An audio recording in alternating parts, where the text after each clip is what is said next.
Alright, you guys, I got warm chicken and broth.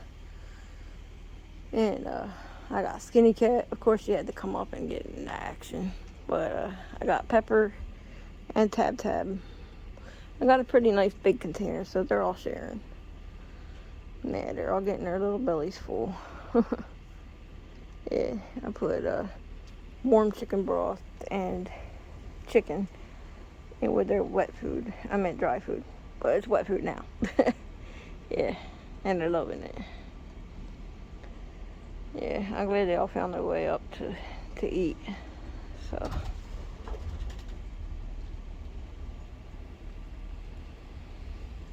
Isn't this sweet, guys?